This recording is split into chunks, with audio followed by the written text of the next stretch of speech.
Pile సమస్యతో బాధపడుతున్నారా? ఇప్పుడు లేజర్ చికిత్సతో ట్రీట్మెంట్ రేంజ్ హాస్పిటల్స్ లో శాశ్వత పరిష్కారం. ఇప్పుడే సంప్రదించండి. నమస్తే, వెల్కమ్ టు సుమన్ టీవీ. నేను మీ సాయి భైరి.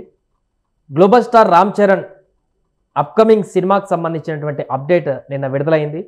పెద్ది సినిమాకి సంబంధించి ఆయన బర్త్డే రోజు ఒక పోస్టర్ని విడుదల చేశారు. తాజాగా ఫస్ట్ షూట్ గ్లిమ్స్ అంటూ ఒక వీడియో రిలీజ్ చేశారు.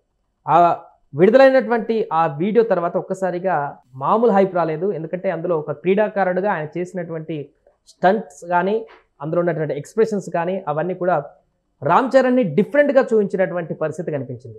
దీనికి సంబంధించి సోషల్ మీడియాలో విపరీతమైన చర్చ కొనసాగుతుంది. దీనికి సంబంధించి మనం మాట్లాడదాం. మనతో పాటు పొలిటికల్ అనలిస్ట్ చంద్ర శ్రీనివాస్ గారు ఉన్నారు. సార్ నమస్తే. నమస్కారం అండి. పెద్ది సినిమాలో రామ్ చరణ్ గారు అసలు గతంలో ఏ సినిమాలలో కనపడనటువంటి విధంగా ఒక కొత్త జోనర్లో కనిపిస్తున్నట్టుగా కనిపిస్తుంది. రంగస్థలంలో ఒక కొత్త నటుడిని చూసాం. మరలా అంతకు మించి దీంట్లో ఏదో డిఫరెంట్గా ఏదో అయితే ఉంది అనేటువంటి ఇండికేషన్ అయితే ఈ టీజర్తో వచ్చినట్టు అనిపిస్తుంది. ఏమంటారు? డెఫినెట్గా అండి. ఎప్పుడెప్పుడైనా ఎదురు చూస్తున్నారు. రంగస్థలంలో ఆయన నటన చూసి అద్భుతం అనుకున్నారు. తండ్రిని మించిన తనయుడు అనుకున్నాడు. దానికి మించి ఉత్తరాంధ్ర ఇదిలో బ్యాక్గ్రౌండ్లో ఈ సినిమా వస్తుంది. ఒక క్రికెట్ క్రీడాకారుడు కనపడ్డాడు. అక్కడున్న సంస్కృతిని ఉట్టిపడేట్టుగా ఆయన యాక్షన్ ఆ బ్యాటు పట్టుకొని వచ్చి దానికి గజ్జి కట్టినట్టుగా ఉన్నది చూస్తే, ఆ డైలాగ్ కూడా సాయి గారు నేల మీద ఉన్నప్పుడే చేసేయాలి, మళ్ళీ పుడతామా ఏంటి, ఆ డైలాగ్ నెక్స్ట్ లెవెల్లో ఉంది. మెగా అభిమానులకి ఒక తీపి కబురు అనుకోవాలి. శ్రీరామనవమి రోజున నెక్స్ట్ అనౌన్స్ కూడా చేశాడు. ఎప్పుడు రిలీజ్ అవుతుందో, నెక్స్ట్ బర్త్డేకి మార్చి 27, 2026కి ఈ సినిమా రిలీజ్ అవుతుంది. 5 భాషల్లో, తెలుగు, తమిళ, హిందీ, మలయాళం, కన్నడలో ఈ పాన్ ఇండియా మూవీగా రిలీజ్ అవుతుంది. ఇది కమ్బ్యాక్ అనుకోవాలా. ఎందుకంటే ఒకప్పుడు బ్యాక్గ్రౌండ్ మ్యూజియం బిజీ చూశారు ఏఆర్ రెహమాన్ గారు, నెక్స్ట్ లెవెల్లో ఉంది. ఇంకోవైపు రత్నవేలు ఫోటోగ్రఫీ కావచ్చు. అండ్ ఇక్కడ తారాగణం చూసుకుంటే కనుక సుకుమార్ దగ్గర విద్యాబుద్ధులు నేర్చుకొని ఉప్పెన్ లాంటి సినిమా తీసిన బుచ్చిబాబుకి ఇక నెక్స్ట్ లెవెల్గా RC16 అనే సినిమా తీసుకుంటున్నారు. పెద్ది అనే పేరు. ఈ టైటిల్తో పాటు ఒక రకమైన అది చూస్తే మనిషి ఫేస్లో చూసి ఒక విధ్వంసం క్రియేట్ చేసినట్టుగా కనపడుతుంది. నిన్నటి రోజు నుంచి, నిన్న ఆ ట్రైలర్ రిలీజ్ అయినప్పటి నుంచి ఆ క్లిప్పింగ్ సోషల్ మీడియాలో ట్రెండింగ్గా ఉంది ఇప్పటికీ కూడా. అది రామ్ చరణ్ గారికి చాలా రోజుల తర్వాత, ఈ మధ్య గేమ్ చేంజర్ తర్వాత ఎప్పుడెప్పుడో ఒక మంచి సినిమా ఆ ఫ్యామిలీ నుంచి రావాలి, రామ్ చరణ్ నుంచి రావాలని ఎదురు చూస్తుంది. ఈ సమయంలో శ్రీరామనవమికి నిన్నటి రోజున రిలీజ్ అవ్వటం ఒక మంచి పరిణామం. దానికి తగ్గట్టుగానే ప్రేక్షకులు తగ్గట్టు నెక్స్ట్ లెవెల్లో క్రికెట్ క్రీడాకారుడుగా ఫస్ట్ బాల్ 6 కొట్టినట్టుగా మనకు కనపడుతుంది అనమాట క్లిప్లోనే. అంటే ఈ టీజర్ చూసిన తర్వాత దంగల్ సినిమాతో కంపేర్ చేసుకుంటే చాలామంది కూడా కామెంట్ చేస్తున్నారు. అది కూడా ఒక గ్రామీణ క్రీడా నేపథ్యంలో వచ్చి సెన్సేషన్ అయ్యి ఇప్పటికీ ఇండియాలోనే బిగ్గెస్ట్ కలెక్షన్ సాధించిన సినిమాగా దంగల్ రికార్డులో ఉంది. అదే జోనర్ లాగా కనిపిస్తున్నటువంటి ఈ సినిమా దాన్ని బీట్ చేస్తుంది అనేటువంటి కామెంట్స్ కూడా చేస్తున్నారు. డెఫినెట్గా చేసే అవకాశం ఉంది. ఎందుకంటే దంగల్ తర్వాత లగాన్ మనం చూసాం అమెరికాని.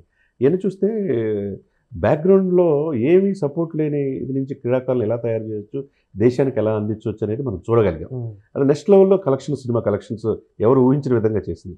మరి ఒక తెలుగు సినిమాకి మనం మొత్తం ప్రపంచం అంతా యావత్తు చూస్తే ఈ సమయంలో ఉత్తరాంధ్ర మండలికలో ఉత్తరాంధ్ర నుంచి వచ్చిన ఒక క్రీడాకారుడుగా క్రికెట్ పట్టుకొని ఆయన చూస్తే దాని వెనక చాలా స్టోరీ ఉన్నట్టుగా కనపడుతుంది. అంటే మొత్తం స్టోరీ రివీల్ చేయలేరు కానీ రంగస్థలంలో మనం చూసామండి. ఇప్పుడు మగధీరలో ఆయన చూసాం, ఆయన action next level settle performance చూసాం. RRRలో ఆయన కంటి చూపుతో ఆ యాక్షన్ రాజమౌళి రాపట్టారు, ఆస్కార్ రేంజ్కి ఎదిగారు. మీరు అన్నట్టు గ్లోబల్ స్టార్కి ఎదిగారు. ఇప్పుడు రంగస్థలంలో ఆ నటన ఆ రోజు ఎందుకు ఉత్తమ నటుడు రాలేదా అని చెప్పి చాలామంది అనుకున్నారు. ఆ దిశగా మరి ఎందుకు వెళ్ళలేదని. ఇప్పుడు మైత్రి మూవీ మేకర్స్ వాళ్ళు ఖర్చు కనకడకుండా తీస్తున్నారు. ఏఆర్ రెహమాన్ గారు నెక్స్ట్ లెవెల్ బ్యాక్గ్రౌండ్ మ్యూజిక్ ఉంది. దీంట్లో ఫోటోగ్రఫీలో కూడా రత్నవేలు గారు నెక్స్ట్ లెవెల్ ఆనాటి నేటివిటీని తగ్గట్టుగానే క్లియర్గా మనకు చూపిస్తున్నారు. ఇవన్నీ చూసుకుంటే ఈ సినిమాకి తారాగణం మొత్తం చాలా బ్యూటిఫుల్గా ఉంది. నెక్స్ట్ లెవెల్గా ఈ సినిమా ముందుకు తీసుకెళ్తారు. అభిమానుల్ని అలరించే విషయంలో 100% సక్సెస్గానే మనం దీన్ని ఈ క్లిప్ని బట్టి మనం అర్థం చేసుకోవచ్చు. అంటే మొన్న వచ్చిన సినిమా కొంతమంది నెగిటివిటీ స్ప్రెడ్ చేయడం కారణంగా, కొంతమంది కుట్ర చేయడం కారణంగా కొంత దెబ్బతిన్నట్టుగా అనిపించింది. బట్ ఈ సినిమాకు ఎవరు ఎలాంటి కుట్రలు చేసినా, ఎవరెంత నెగిటివ్ స్ప్రెడ్ చేసినా కూడా ఆపలేరు అనేటువంటి సంకేతాలని చెప్పొచ్చు. డెఫినెట్గా ఆ పప్పులే ఉడకు ఒక సినిమాకి ఏదో పని చేసేద్దేమో, కానీ వాళ్ళు నిజంగా మంచి సినిమాని గేమ్ చేంజర్ని చంపేశారు కొంతమంది కావాలని దాని మీద కుట్ర చేసి. అది మంచి సినిమా ప్రజలు తీసుకునే వాళ్ళు తీసుకున్నారు. సరే, ఈ సిచ్యువేషన్లో కొద్దిగా డిసప్పాయింట్గా ఉన్న అభిమానులకి, మెగా అభిమానులకి ఆయన చూసిన యాక్షన్ని, చిరంజీవి గారిని చూస్తే తండ్రిని తగ్గ తనయుడిగా ఆయన ఆహభావాల విషయంలో కావచ్చు, ఎక్కడ చూస్తే మన రంగస్థలంలో చూసాం ఆ నటన మనకి చూస్తే వాళ్ళ అన్నకి చనిపోయేటప్పుడు తన తీరు చూస్తే, ఆ నటించిన తీరు చూస్తే నెక్స్ట్ లెవెల్ ఇటువంటి ఇంత నటన తనలో ఉందా అని చెప్పేసి ఆ నటనే ఆ రోజున రాబట్టారు సుకుమార్ గారు మనం చూస్తే. తర్వాత ఇప్పుడు ఉప్పెనలో సినిమా చూసి నెక్స్ట్ లెవెల్ అవార్డు పొందిన బుచ్చిబాబు కూడా ఈ సినిమా నెక్స్ట్ లెవెల్లో ఉంటుందని చెప్పి మొదటి నుంచి చెప్తున్నాడు. ఈ టైటిల్ని చూస్తేనే మనకు అర్థమవుతుంది. కాబట్టి వాళ్ళు ఎవరైతే ఒక సినిమాకి వాళ్ళు ఏదో కావాలని నెగిటివ్ స్ప్రెడ్ చేసి ఇచ్చేసినంత మాత్రాన ఆయనలో నటన ఎవరూ తీసుకెళ్ళలేరు, ఆయనలో ఆహభావాలు ఎవరు తీసుకెళ్లారు, తండ్రికి తగ్గట్టుగా ఆ డిసిప్లిన్ని ఎవరు ఇది చేసుకోలేరు. కాబట్టి ఈ సినిమా ద్వారా ఎవరైతే ఈ నెగిటివ్ స్ప్రెడ్ చేసే వాళ్ళకి వాళ్ళ పప్పులు ఉడకవనే మనం అర్థం చేసుకోవాలా. ఈ క్లిప్పింగ్ వచ్చిన శ్రీరామనవమి రోజు ఇచ్చిందని చూస్తే ఒక విధ్వంసకరమైన ఆ నటన, ఆ ఆహభావాలు, ఆ ఫేస్లో, ఆ మొక్క కవలికల్లో ఆ సెటిల్ పెర్ఫార్మెన్స్ ఒక రామ్ చరణ్లోనే పండించగలరు అనేది స్పష్టంగా మనకు అర్థమవుతుంది. గేమ్ చేంజర్లో కంప్లీట్ క్లాస్ క్యారెక్టర్, ఐఏఎస్ లాంటి మంచి ఉన్నతమైనటువంటి క్యారెక్టర్. ఇది చూస్తేనో పక్కా మాస్ విలేజ్ ఓరియంటెడ్లో మాస్ క్యారెక్టర్ అని చెప్పొచ్చు. ఇంకా గెటప్ కానీ ఆయన యాటిట్యూడ్ కానీ చూపిస్తే పూర్తిగా డిఫరెంట్ వేరియేషన్ రెండు క్యారెక్టర్ల మధ్య. ఎలా చూడొచ్చు అంటారు ఈ సడన్ చేంజెస్ ని? ఎట్లా చూడొచ్చు? ఏదైనా చేయగలడు. ఒక లవర్ బాయ్ నుంచి ఆయన ఆరెంజ్ సినిమా నుంచి మనం చూసాం, ఒక మగధీర్లా చారిత్రాత్మక సినిమా తీసినప్పుడు, ఆ తర్వాత RRRలో ఒక హిస్టారికల్ సినిమా చూసినప్పుడు మనం ఆస్కార్ రేంజ్కి ఎదిగిన అతన్ని చూసాం, ఒక రంగస్థలంగా ఆ రోజు చూసాం. అంటే ఏదైనా నవరసాలు పండించగలడు ఇతను అనేది మనం చూడగలిగాం. అతనిలో చాలామంది ఇంటర్నేషనల్ మీడియాలో కూడా అతను మాట్లాడేటప్పుడు సెటిల్ పర్ఫార్మెన్స్ ఆ కళ్ళల్లో చూపిస్తాడు రామ్ చరణ్ అన్నారు. అది ఆయనకి ప్లస్. కాబట్టి ఏదైనా ఒక జోనర్లకే కాకుండా మల్టిపుల్గా ఇతను రాణించగలడు అనే దానికి దీని నిదర్శనమే ఈ పెద్ద సినిమా ఇదిగా మనం చూడొచ్చు. Right sir.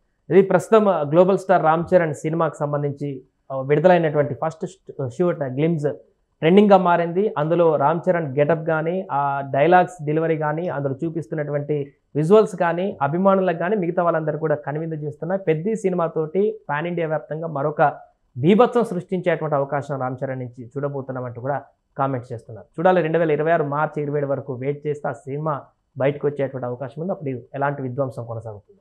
సుమన్ టీవీలో మీ పర్సనల్ అండ్ బిజినెస్ ప్రమోషన్స్ కోసం కింది నెంబర్కి కాంటాక్ట్ చేయండి.